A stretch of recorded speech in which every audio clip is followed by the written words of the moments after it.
به نام آنچه او نامی ندارد، به هر نامی که خوانی سر برآرد. درود به همه شما بینندگان چنل راز. من فراز هستم. خوش اومدین به یکی دیگه از ویدیوها. امیدوارم این ویدیو هم براتون جذاب و لذت بخش باشه. هرچه در زندگی بیشتر شاد باشی، درای موفقیت بیشتری به رود باز میشه و موهبت‌های بیشتری نصیبت میشه و اینم بدون که فقط خودت مسئول زندگیت هستی. وقتی که فرکانس ذهن خودت رو روی شادی و امید تنظیم میکنی، نیرومندترین انرژی کائنات هم قادر نیست که اونو ازت پس بگیره.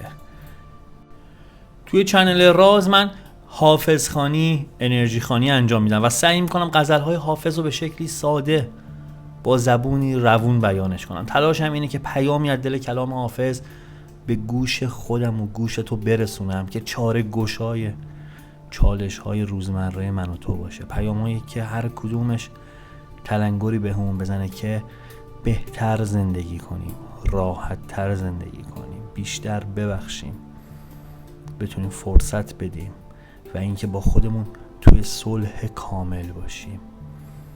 ذهن خودمون رو از گذشته و آینده بیاریم بیرون، بتونیم روی زمان حالمون تمرکز کنیم. پس اینو بدون که قرار ذهنمون رو آزاد کنیم، از هیاهو و شلوغی‌های روزمره فاصله بگیریم و آرامش گرمای کلام حافظ رو با هم دیگه بچشیم. بهت قول میدم که با دقت و موشکافانه و جستجوگرانه پیام حافظ رو از دل غزل برات پیدا کنم، طوری که برات تازگی داشته باشه. به خدا که فقط کافیه که با تمرکز یکم گوش و یکمی هم دل بدی به کار. اینم بگم که اگر تازه وارد چنل شدی، بر حسب ادب و وظیفه بهت خوش آمد و خیر مقدم میگم. اگرم از رفقای قدیمی من هستی، میدونی که روال به این صورته که چند ثانیه سکوت میکنم که توی ذهنت نیت کنی. نیت یعنی این که مرور کنی هر آنچه که میخوایی، هر آنچه که توی ذهنت بتونی تصورش کنی. من معتقدم که میسر میشه. پس دیگه زیاده گویی نمی کنم. تو تصویر ذهنی بگیر از هر آنچه که میخوایی. من هم حافظ و قسمش میدم به شاخ نباتش که برامون آشکار کنه هر آنچه که صلاح میدونه.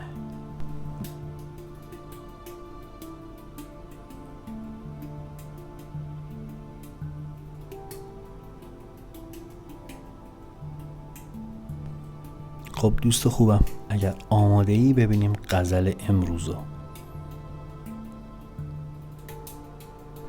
در نظر بازی ما بیخبران حیرانند، من چنینم که نمودم دگر ایشان دانند. عاقلان نقطه پرگار وجودند، ولی عشق داند که در این دایره سرگردانند. جلوه‌گاه رخ او دیده من تنها نیست، ماه و خورشید همین آینه می‌گردانند. عهد ما با لب شیرین دهنان بست خدا، ما همه بنده و این قوم خداوند دانند. مفلسانیم و هوای می و مطرب داریم، آه اگر خرقه پشمین به گرو نستانند. وصل خورشید به شب پره اعمی نرسد، که در آن آینه صاحب نظران حیرانند. لاف عشق و گله از یار زهی لاف دروغ، عشق بازان چنین مستحق هجرانند. مگرم چشم سیاه تو بیاموزد کار، ورنه مستوری و مستی همه کس نتوانند. گر به نزهت کده ارواح برد بوی تو باد، عقل و جان گوهر هستی به نثار افشانند. زاهد ار رندی حافظ نکند فهم چه شد، دیو بگریزد از آن قوم که قرآن خوانند. گر شوند آگه از اندیشه ما مغ بعد از این خرقه صوفی به گرو نستانند. خب بریم سراغ تفسیرش که ببینیم این غزل چه پیامی برامون داره.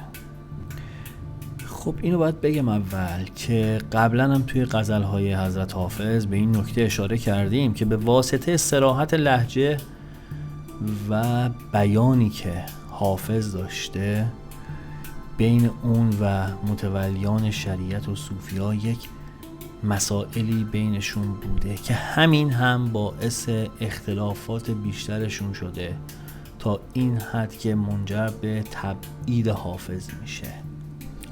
مخالفان حافظ هم این غزل هم یک سری دیگه از غزلهای حافظ و هم خودشو خلاف شرع مقدس به حساب می آوردن و یک سری از حرکات شاعر رو دور از شأن یک مدعی مسلمان می دونستن، از جمله همین غزل.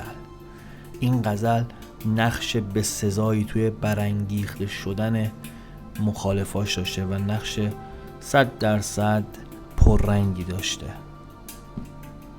حافظ در پاسخ به این که اونو به نظربازی محکوم کرده بودن، در واقع متهمش کرده بودن، در این غزل از خودش دفاع کرده و میگه این دید شماست که همچین چیزی رو میبینید. در واقع که نظربازی نگاه کردن به چهره زیبارویانه، همون چشچرونی، رد و بدل کردن یک نظر عشق عاشق و معشوق، که حافظ میگه اگه شما اینقدر ابله هستید که اینو به اون دارید تعبیر میکنید دیگه مشکل شماست. و در واقع این حالت از نظربازی رو توی حالت عرفان و نگریستن و تأمل در مظهر زیبای خلقت داره معنی میکنه و میگه تو اگر اینو داری به اون موضوع تعبیر میکنی مشکل از توه. با صراحت میگه که اونایی که مراد منو از نظربازی نمیدونن در کار من حیرت میکنم، من چگونه بیام اینو آشکار کنم. میگه اصلا من لازم نیست انرژی باید این قضیه بذارم، خب این مشکل اوناست.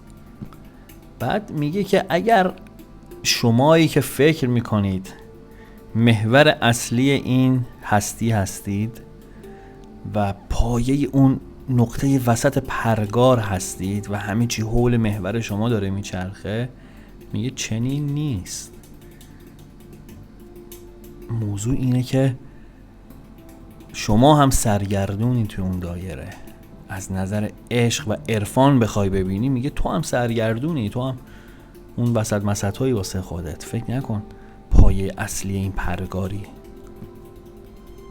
اینم بگم وقتی یه چنین غزل‌هایی رو در دیوان حافظ می‌بینیم متوجه صراحت گفتار و دفاع از عقاید عرفانی خودش که یک شجاعت خاصی می‌خواسته تو اون زمان حافظ داشته و همچین عارفی بوده در واقع، و اینه که من و تو امروز بهش ارادت داریم و خواستش میکنه بعد از گذشت این همه مدت. توی بیت‌های بعدی میگه این فقط من نیستم که رخ معشوق صورت اون زیبارو در دیده من منعکس میشه و من میبینمش، بلکه در سراسر عالم وجود منعکس میشه و ماه و خورشید هر دو آینه ای هستن که چهره معشوق رو میبینن. میگه من تنها نیستم. اینو باید بگم که توی دیدگاه حافظ مخصوصا توی این غزل این نکته وجود داره، این نظریه عرفانی است که میگه روح کوچک انسانی از طریق معرفت حقایق میتونه به روح بزرگ جهان پیوند بخوره، جزئی از اون کل بشه، مثل قطره و دریا، ذره و خورشید. ولی حالا با هم بریم یه سری بزنیم ببینیم که پیامش برای امروز من و تو چیه. من و تویی که امروز با این شرایط داریم زندگی میکنیم و میخوایم که از خودمون مراقبت کنیم از افکارمون، از تکانه های ذهنیمون، از این که میخوایم امروز یک آرامش نسبی داشته باشیم. ببینیم کائنات امروز در قامت کلام لسان و غیب چه پیامی برامون داره. پیام اینجوری شروع میشه که میگه خیلی دوست داشتنی هستی، این که خیلی ها دوست دارن با تو حتی شده صحبت کنن، حتی شده سر صحبت رو باز کنن. اگر جایی وارد میشی، مکانی، محفلی، اینکه تو آدم جذابی هستی و دوست دارن بهت نزدیک بشن تعجب نکن. خوش به حالت. و این موضوع مسئولیت تو رو نسبت به مراقبت از خودت بیشتر میکنه. چرا؟ چون خیلی ها با ظاهرهای گول زننده میان سمتت و همین دیگه باید خیلی مراقب اطرافت باشی. چیزی رو که باید بدونی این که نسبت به نیتی که تو سرت داشتی باید بگم حتما عملی میشه، جای هیچ نگرانی نیست. حتی بهتره که یکم سرعت عملت و دقتت بیشتر بشه. موضوع دیگه این که برای انجام نیتت هیچ اشکالی نداره که با اهل فن مشورت کنی، آگاهی تو زیاد کنی، 1000 تا منفعت داره. ولی مشورت با کی؟ با اهل فنش. مثلا اگه یه مشکل حقوقی داری نری سراغ پسر خالت به خاطر اینکه بار فکری این موضوع کم بشه قضیه واسش تعریف کن. چرا؟ چون بنده خودم دلسوزته، رفیقته، میخواد شروع میکنه که مثلا تو ذهنش یه سری خاطراتی و یه سری پرونده‌هایی که مثلا شاید از جایی شنیده باشه رو به تو بگه و جز این که ذهن تو رو پر از چیزهایی کنه که اصلا بهت ارتباطی نداره و کمکی بهت نمیکنه، اتفاق دیگه نمیافته. اون موقع است که لازمه بری با یه وکیل مثلا مشورت کنی. این خیلی مهمه که کجا به آگاهی نیاز داریم از اهل فنش کمک بگیریم یا فقط صرفا میخوایم با یه نفر صحبت کنیم به خاطر اینکه یک سوپاپ اطمینانی میخوایم یکم از بار فشار اون موضوع کم بشه. به این نکته توجه کن دوست نازنین من. برای انجام نیتی که تو سر داری خب نیاز هستش که فکرت آزاد باشه، فکرت پر باشه از افکار مثبت. برای خودت بساز، مهیا کن این شرایط. افکار منفی رو دور کن.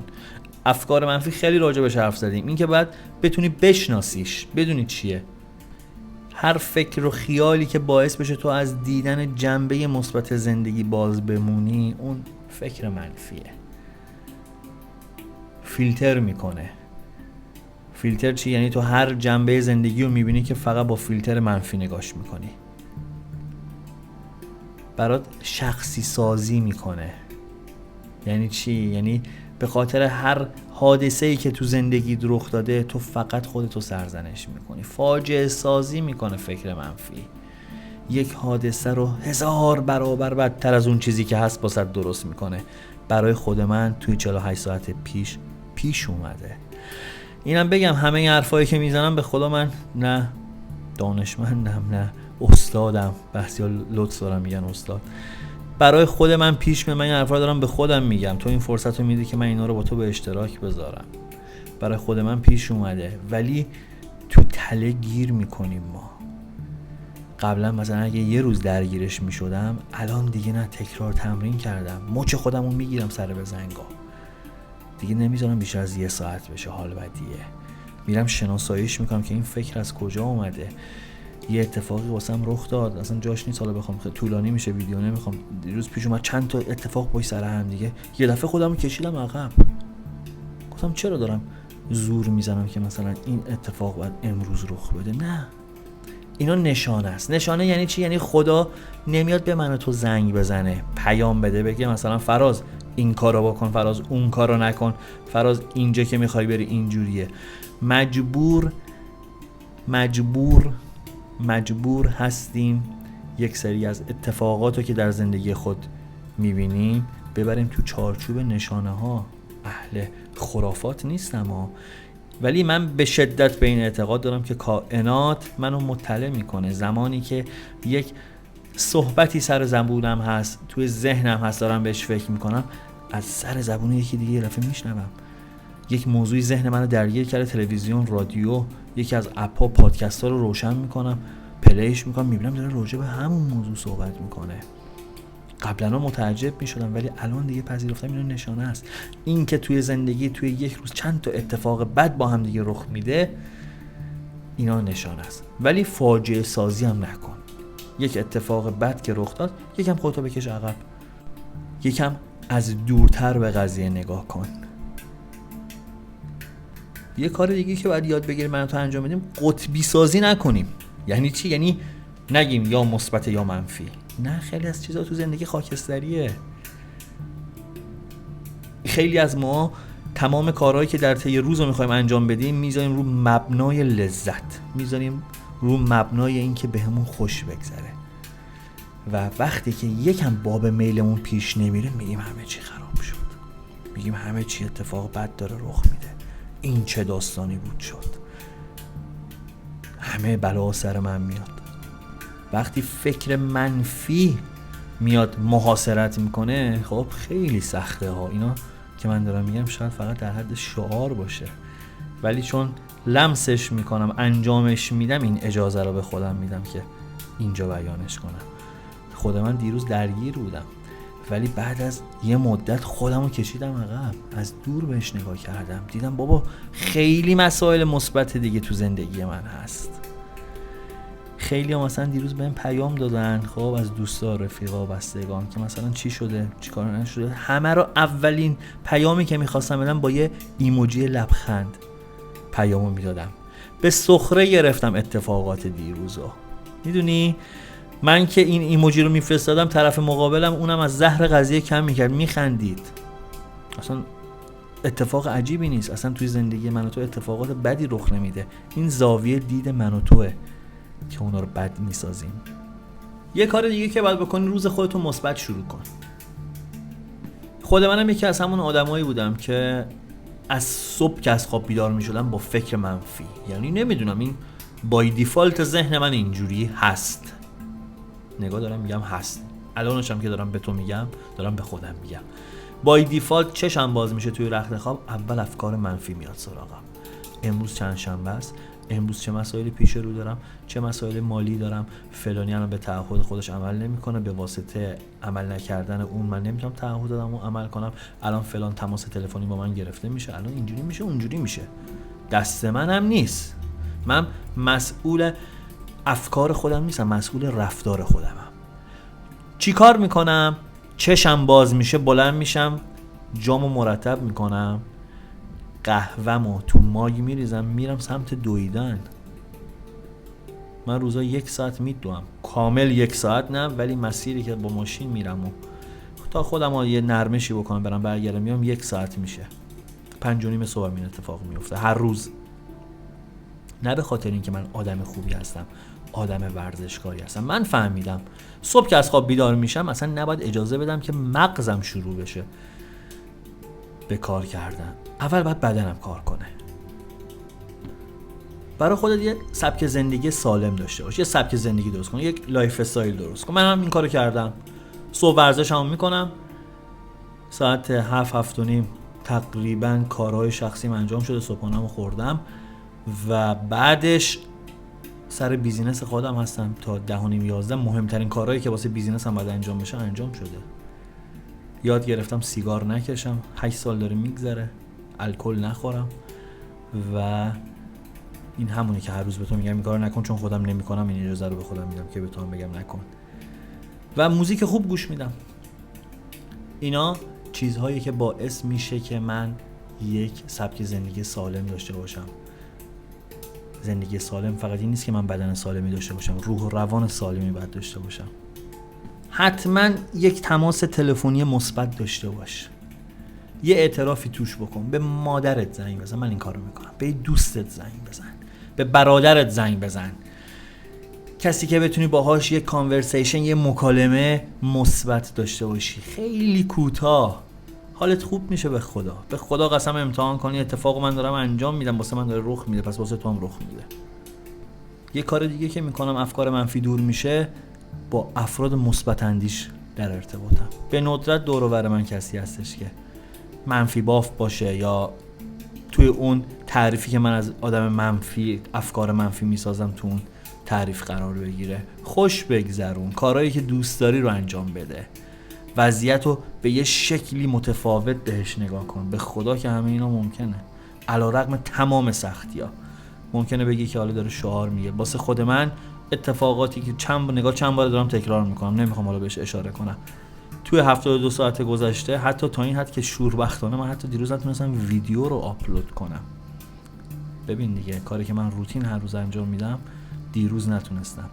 72 ساعت درگیر یک سری از مسائل هستم و اینها، و اتفاق بعد رخ میداد. ازش میومدم بیرون، دیگه رها کردم و مطمئنم چند روز دیگه، فردا که جمعه است، مثلا شنبه یا یک شنبه بهتون میگم آقا همه اون مشکلات حل شد. من ایمان دارم که این مشکلات برطرف میشه. چرا؟ چون الان دارم با شما در میونش میذارم، دارم فرکانس مثبت رو برای خودم دارم میگیرم از شما. و این بود پیام امروز. ممنونم که تا اینجا ویدیو منو همراهی کردی. امیدوارم که فارغ از نیتی که داشتی این ویدیو برات جذاب بوده باشه. ساده ترین و با ارزش ترین کاری که میتونی بکنی به من انرژی بدی اینه که ویدیو رو لایک کنی، چنل رو سابسکرایب کنی، کامنت بذاری و از همه چی مهمتر و باحالتر اینه که با معرفی کانال به دوستا و آشناهات کمک کنی که بزرگتر بشیم. اگر پیامی داشتی، انتقادی، پیشنهادی یا در مورد تفسیرهای غزل نکته‌ای ذهنتو مشغول کرده بود، میتونی با آیدی تلگرام که توی توضیحات ویدیو قرار دادم به من پیام بدی تا اونجا هم با هم در ارتباط باشیم. یه شکرگزاری کوچیک میکنم، از حضورت مرخص میشم. شکرگزاری نقش بزرگی امروز تو زندگی من داره، حالمو خوب میکنه. میدونی خدایا اندیشه‌مو تو مسیری معنوی قرار بده تا روحمو با تو درآمیزم، لذت بودن با تو رو لحظه لحظه زندگیم دریابم. خدایا اندیشه‌مو چنان محکم کن که به حقیقت و عقلانیت متحد باشم، تنها بر پایه فهم و تشخیص خودم از زندگی کنم تا بتونم از اون چه جامعه و دیگران از من میخوان فراتر برم. خدایا به من بینشی بده که هیچ وقت خودم رو با دیگران مقایسه نکنم، از اونایی که از من برتر هستن حسد نورزم، اونایی که پایین تر هستن فخر نفروشم، بر اون چه که دارم قناعت کنم و همواره تو اندیشه این باشم که از اون چه که امروز در حال حاضر هستم فردا فراتر باشم. همونی که هر روز میگم، سیگار نکش، الکل مصرف نکن، موزیک خوب گوش بده، از زندگیت لذت ببر و عاشقی کن. پوینده باشی و پایدار.